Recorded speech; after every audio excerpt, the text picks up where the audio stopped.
Well, I'll kind of show you a little bit of how I get things ready to plant corn.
Now normally when I plant corn, I soak it for about 3 days. Put what corn seed I'm going to use in a small glass, Tupperware bowl, whatever. Just barely cover it with water. Let it soak for 3 days. But with the moisture I've got in the ground, as long as I let the water soak on it, I'm able to kind of bypass that. All the pre-soaking, it helps it germinate a little bit quicker. That's the only difference.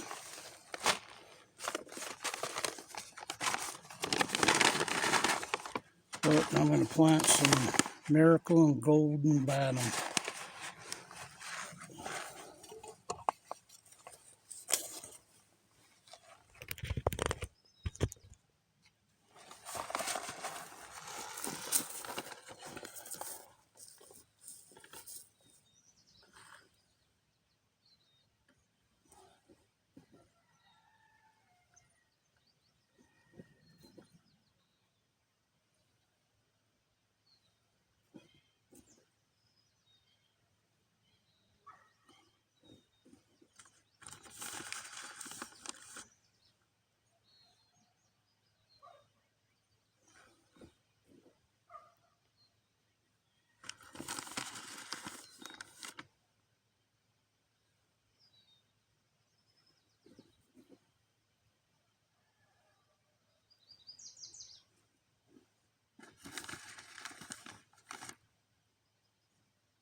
kind of how I do it.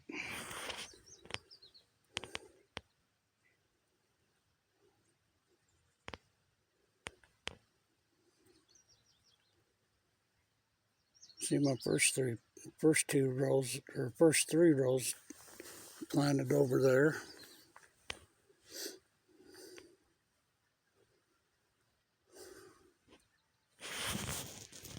Now,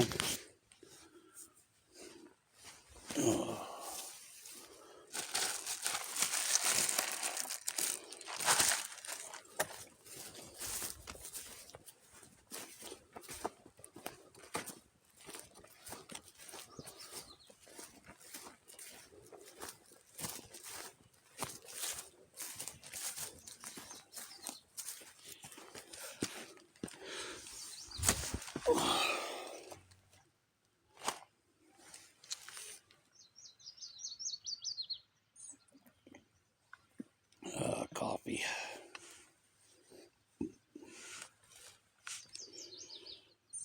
Now, like I said, when I do corn, a lot of times I pre-soak it.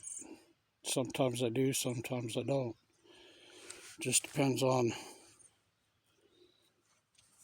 how moist the ground is.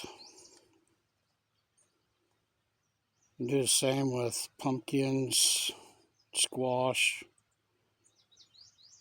sometimes watermelon seeds. I do that. Just, if you're gonna, I mean, you pre-soak them or you don't, doesn't matter. It's up to you. But you can do either way. And on it, each hill, as it's called for corn, I put 3 kernels per hill. Just to get a better yield that way.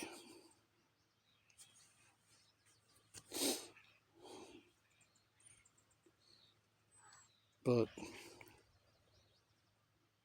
that's just a little bit of what I do.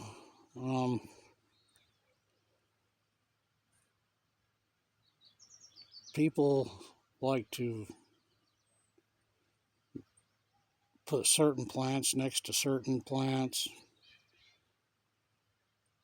I mean, everybody's different. You find what works. I mean, I just do what I do and it works for me. Just some years are good, some years aren't. Kind of used to that.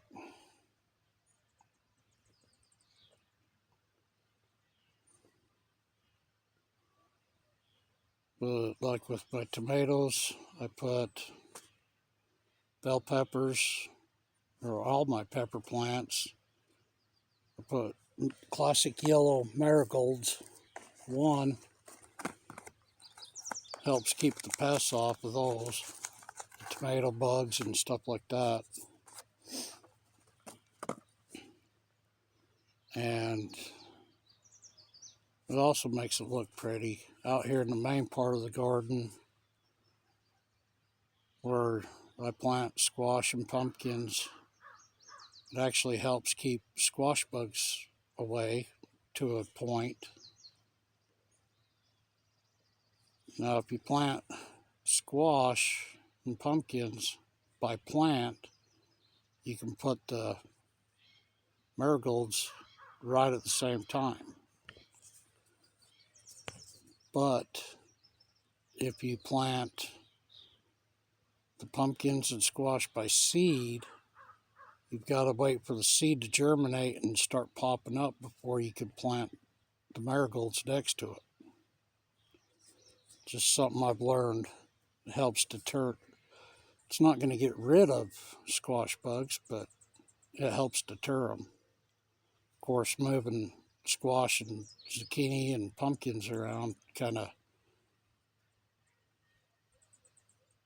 deters them, because they, instead of always being in the same spot, they're having to hunt for it.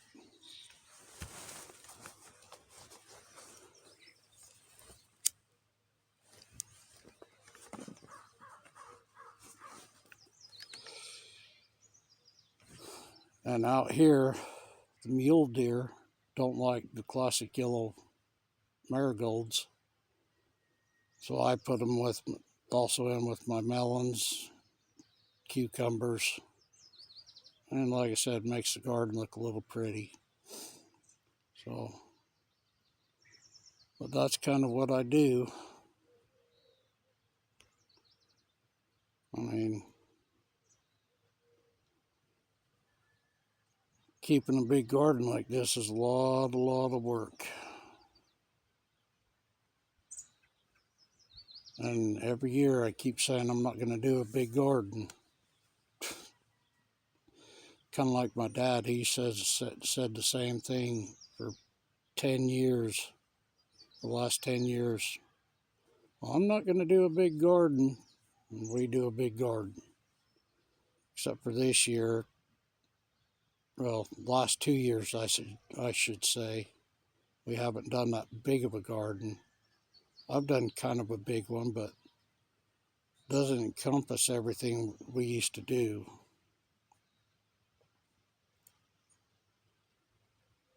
So, but, and like my potatoes,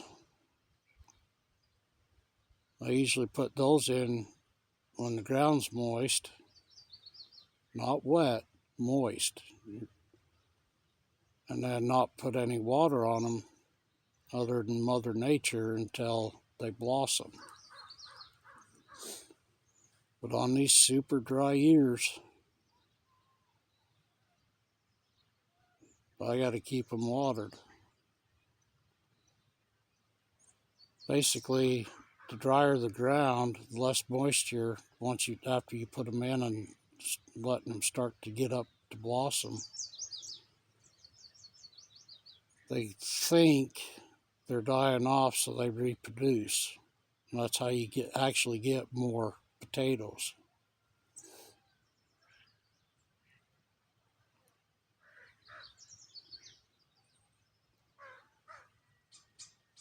So,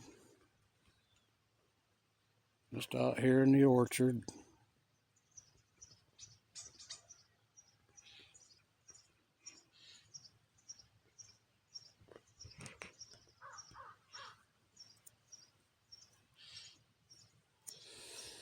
Enjoying a beautiful kind of smoky morning.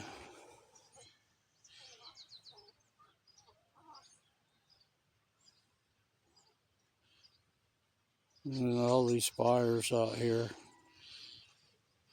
It's just insane. I mean, the two that are causing smoke right now for us are over in Nevada, just south of Caliente, Nevada, off of Highway 93 out there, U.S. Highway 93, which isn't too far away from Area 51, Nevada Test Range.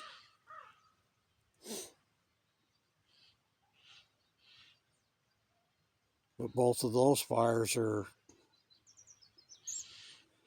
last I read last night, they were 9,000 on the Grapevine and 7,000 on the Cane Springs fires. That's acres. That's how many acres they burned. They've only been going a couple days. It's so dry out here that these fires are, when they're reported at maybe half an acre, whether it's human or nature, dry lightning, which we get a lot of dry lightning storms, especially this time of year from the start of monsoons. But from the time they're reported to the time they get crews on them, it can go to 100 acres. And if the winds are right, it could do 1,000 acres easy in a few hours. Just how dry it is out here.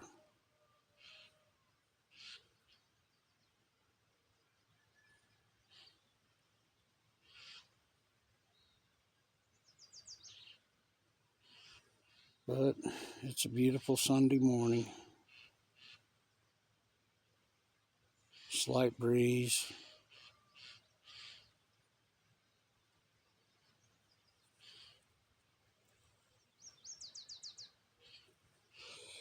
Birds chirping.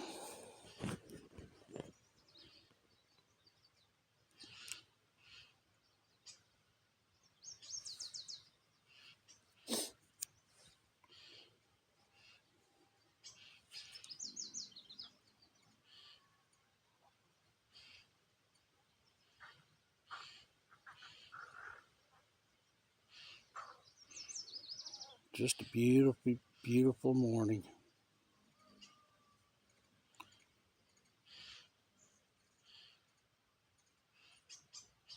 If you guys want to know any garden tips, leave it in the comments. Let me know. I don't mind telling or helping people with their gardens.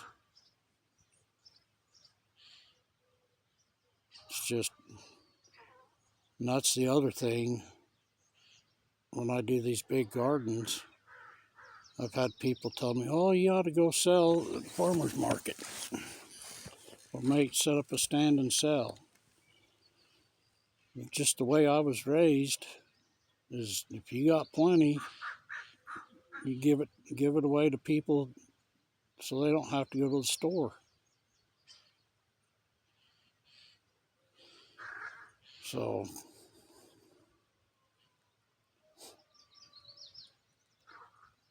that's just kind of the way I was raised.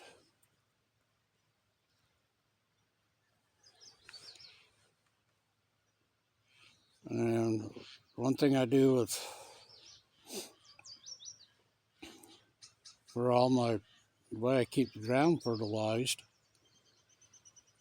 is all year that as long as I can dig in the ground, I take table scraps, moldy food, stuff like that,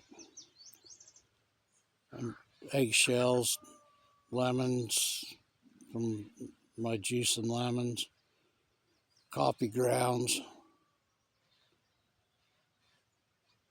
and then just dig a hole and bury it right in the garden. Let nature compost it naturally. Once in a while I'll get a load of manure and spread on and till it in. And that also depends on time of year. If I'm getting fresh cow or horse manure, then I'll want to put it in on the fall, till it in. That way all winter long it breaks down. But if it's been dried out for a while, 6 months, 6 months, where it's already starting to break down, then I can put it in on the spring. And when I till the garden up, till it with that and then make the rows. That's just what I do. Coffee grounds also around squash plants works great for deterring of squash bugs and pests. Some use dried out used coffee grounds. Others, like me, I just do it all in compost and let it all go back in the ground naturally.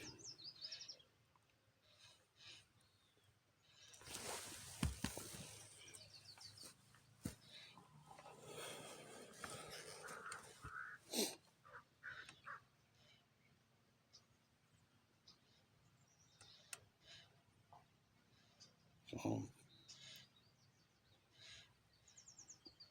on the corn, once the silk starts coming on, I've used what's called tempo. It's poison. Kind of been steering away from that. Keep the worms and whatnot out of the corn. I'm going to try something a little different this year, I heard. Extra virgin olive oil, just a couple little drops.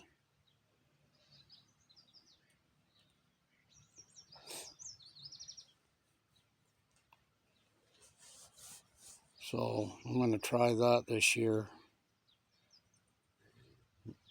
Last year I didn't do any temple on the corn, but the roost of 30 turkeys did plenty of damage, and then the raccoons picked up the rest.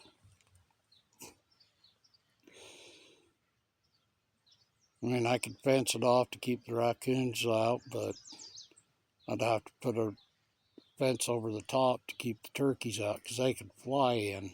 So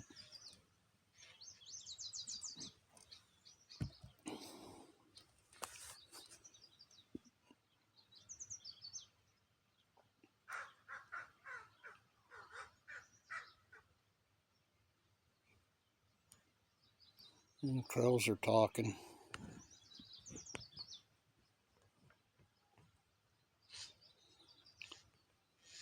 Anyways, like I said,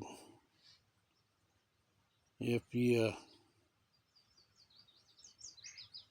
want any helpful tips, leave it in the comments. I mean, you know, I water my garden every 6 days, so that's just the way the irrigation schedule goes. It doesn't matter the time of day. I usually, if I didn't have water tied in with neighbor and the cousin, I'd be out here in the middle of the night watering. But with it tied in, I can let it go down on his meadow and then get up early in the morning and start watering. So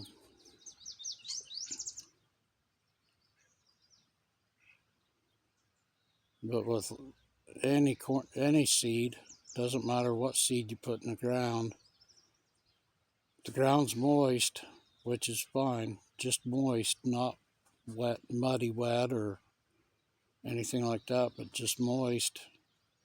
Cover it up, and germination's usually about 3 days, and usually within a week from when you put the seed in, you'll start seeing it come up out of the ground. So, but this is getting kind of long, seeing about 20, almost pushing 30 minutes. Wow. Didn't think it was that long, but anyways, hope you all have a wonderful day. See ya.